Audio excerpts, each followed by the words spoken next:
साथियों, चोट, चोरी और झगड़ा, ये तीन ऐसी बातें हैं जो जीवन में किसी न किसी के साथ एकाधिक बार अवश्य हुई होती हैं।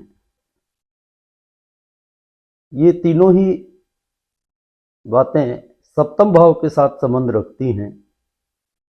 किसी भी दशा, महादशा, अंतरदशा में जब सप्तम भाव बलवान हो जाता है तब ऐसी घटनाएं अक्सर घटती हैं।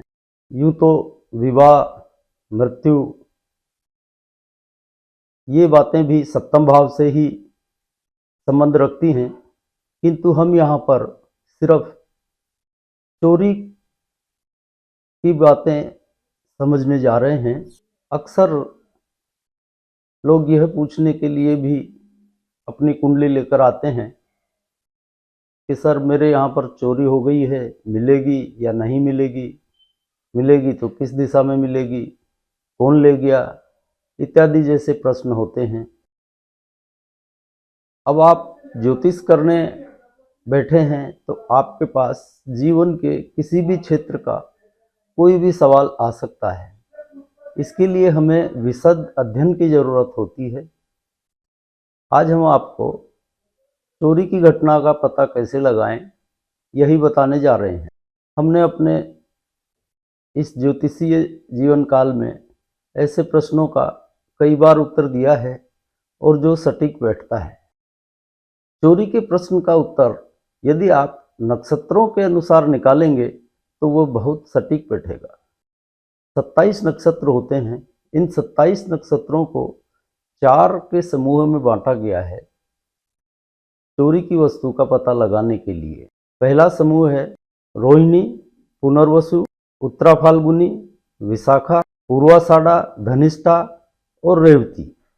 और इस नक्षत्र को नाम दिया गया अंधलोचन नक्षत्र समूह। इन नक्षत्रों के समय में चोरी गई वस्तु बहुत शीघ्र मिल जाती है। ज़्यादा प्रयत्न नहीं करने पड़ते, शीघ्र ही मिल जाती है।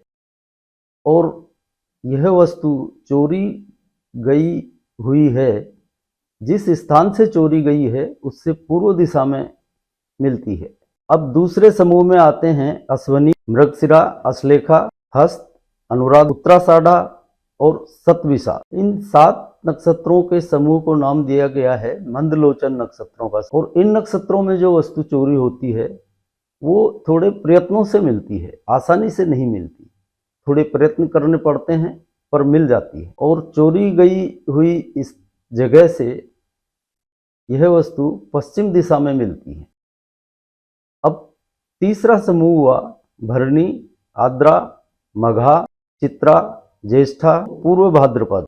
ये 6 नक्षत्रों का समूह है। बाकी पहले और दूसरे में 7-7 नक्षत्र थे। इस तीसरे समूह में 6 नक्षत्र आते हैं और इसे नाम दिया गया है मध्यलोचन नक्षत्रों का समूह। इन नक्षत्रों के समय में चोरी गई वस्तु दक्षिण दिशा में मिलती है। और यह जो चोरी होती है इन नक्षत्रों के समय में, ये कभी भी वापस नहीं मिलती है। भले ही आपको पता लग जाए कि फला आदमी ने चोरी की है, लेकिन वो आपको मिलेगी नहीं। आप उसको बरामद नहीं करवा पाएंगे, चाहे आप पुलिस, कोर्ट कचहरी जो भी प्रयत्न कर लें, लेकिन यह वापस नहीं होती है। आपको पता है कि फला आदमी ने चोरी की है, लेकिन वो वापस नहीं मिलेगी। भले ही उसने बेच खाई हो या वो पकड़ा ना जाए, कुछ भी हो जाए, लेकिन यह प्राय वापस नहीं ही मिलती है। अब चौथा समूह होता है बाकी के बचे 7 नक्षत्रों का। कृतिका, पुष्य, पूर्वा फाल्गुनी, स्वाति, मूल, श्रवण और उत्तरा भाद्रपद नक्षत्र। यह सुलोचन नक्षत्रों का समूह कहलाता है। इन नक्षत्रों में चोरी गई वस्तु उत्तर दिशा में होती है, या आप कह लें ये उत्तर दिशा में यह चोरी का माल गया है। इन नक्षत्रों में चोरी गई वस्तु का ना तो कभी कोई पता लगता है, ना कोई सूचना मिलती है और ना ही कोई बरामदगी होती है। यानी इन नक्षत्रों के समय में चोरी हुई है तो समझ लीजिए कि वो गई, अब उसको भूलना ही श्रेयस्कर है। अब तक हमने ये जान लिया कि चोरी गई वस्तु किस दिशा में है, मिलेगी भी या नहीं भी मिलेगी, लेकिन इसके साथ ही एक प्रश्न और खड़ा हो जाता है कि चोरी किसने की। वाकई महत्वपूर्ण प्रश्न है कि चोरी किसने की। इस सवाल का जवाब पाने के लिए आपको प्रश्न कुंडली बना लेनी है। प्रश्न कुंडली यानी जिस समय में वस्तु चोरी गई है उस समय का पता हो तो उस समय की कुंडली बनाइए, और संदेहास्पद हो वो समय, क्योंकि कई बार ऐसा होता है सामने वाले को चोरी रात में हुई, पता सुबह चला, तो एग्जैक्ट समय पता लगाना मुश्किल हो जाता है। तो ऐसी परिस्थिति हो तो आप से जिस समय प्रश्न पूछा जाए उस समय की गोचर की कुंडली बना लीजिए, यही प्रश्न कुंडली कहलाती है। और उस प्रश्न कुंडली में आप ये देखिए कि प्राण दशा किस ग्रह की चल रही है। आपको कोई दशा, अंतरदशा, प्रत्यंतर ये देखने की जरूरत नहीं है, सीधे आप प्राण दशा को देखिए और ये देखिए कि प्राण दशा का स्वामी कौन सा ग्रह है, उसके अनुसार ही आपको इसका उत्तर मिलेगा। अगर सूर्य प्राण दशा का स्वामी है तो पिता की उम्र का कोई व्यक्ति ही वह वस्तु लेकर गया है। यदि इस प्राण दशा का स्वामी मंगल है तो यह चोरी किसी युवा लड़के द्वारा की गई है, और बृहस्पति यानी गुरु इस प्राण दशा के स्वामी हैं तो यह किसी उम्रदराज व्यक्ति द्वारा, ज़्यादा उम्र के वृद्ध व्यक्ति द्वारा चोरी की गई होगी।